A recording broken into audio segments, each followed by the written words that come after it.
Hello and welcome to the political times. रूस Ukraine युद्ध में भारत ने किसी का पक्ष नहीं लिया है। रूसी राजदूत एलिपोव ने भारत के इस रुख की तारीफ की है। रूस ने भारत के शांति प्रस्ताव पर चर्चा के विकल्प को खुला रखा है। वहीं तेल की आपूर्ति, रक्षा सामानों की खरीद जैसे मुद्दों पर भी रूसी राजदूत ने एक इंटरव्यू में खुलकर अपनी बात रखी।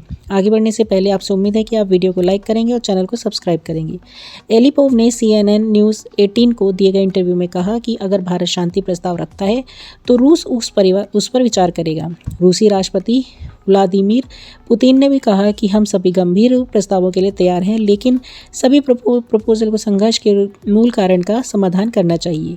रूस पहले भी कह चुका है कि वे बातचीत के लिए तैयार हैं। एलिपोव ने यूक्रेन से संघर्ष में बातचीत और कूटनीति के प्रति भारत के सकारात्मक रवैये की भी तारीफ की। उन्होंने भारत के निरंतर दृष्टिकोण की सराहना की। भारत ने रूस यूक्रेन युद्ध में अब तक एक तटस्थ रुख को अपनाया है। इसकी वजह यह है कि रूस और यूक्रेन दोनों ही भारत के रणनीतिक साझेदार हैं। भारत सोमवार को यूक्रेन युद्ध पर संयुक्त राष्ट्र महासभा के एक प्रस्ताव पर मतदान से अलग रहा। इस प्रस्ताव को युद्ध में खत्म करने और जल्द से जल्द युद्ध विराम और शांतिपूर्ण समाधान का आह्वान किया गया था। आर्थिक मोर्चे पर राजदूत एलिपोव ने माना कि भारत सबसे सस्ती तेल आपूर्ति की तलाश में है। उन्होंने कहा कि रूस सस्ती ऊर्जा का एक विश्वसनीय आपूर्तिकर्ता बना हुआ है। एलिपोव ने कहा कि पेट्रोलियम मंत्री ने कहा है कि भारत सबसे सस्ते ऑफर की तलाश में है। अमेरिका में सीधी आपूर्ति महंगी होगी और रूस ने अब तक भारत की सबसे सस्ती आपूर्ति प्रदान की है।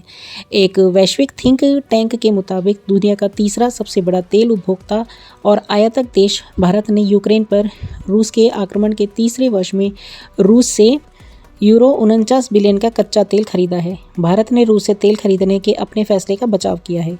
रक्षा सहयोग के मुद्दे पर एलिपोव ने रूसी उत्पादों की लागत प्रभावशीलता और गुणवत्ता का जिक्र करते हुए रक्षा उपकरणों की खरीद में भारत की स्वायत्तता पर जोर दिया।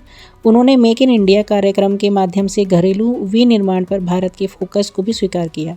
उन्होंने कहा कि भारत अन्य सोर्स से रक्षा उपकरण और हथियार खरीदने के लिए स्वतंत्र है। अमेरिकी उपकरण रूसी उत्पादों की तुलना में बहुत अधिक महंगे हैं। भारतीय बाजारों में हमारी बहुत मजबूत स्थिति है। रूस में लापता भारतीय युवाओं के सवाल पर राजदूत ने कहा कि एक बहुत ही दुर्भाग्यपूर्ण स्थिति है। हम उनके ठिकाने की तलाश कर रहे हैं क्योंकि वे युवा अपनी यूनिट को वापस रिपोर्ट नहीं कर पाए हैं। हम उनकी तलाश कर रहे हैं और भारतीय पक्ष में के साथ मिलकर काम कर रहे हैं।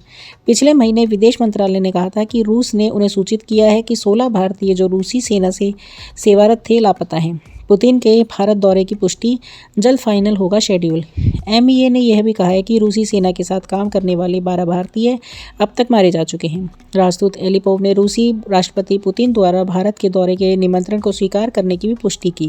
उन्होंने बताया कि दौरे की तारीखें जल्द ही तय और घोषित की जाएंगी। आपके इसके बारे में क्या विचार हैं, कमेंट में ज़रूर बताइए। लाइक, सब्सक्राइब और शेयर करना ना भूलें। Bye, take care.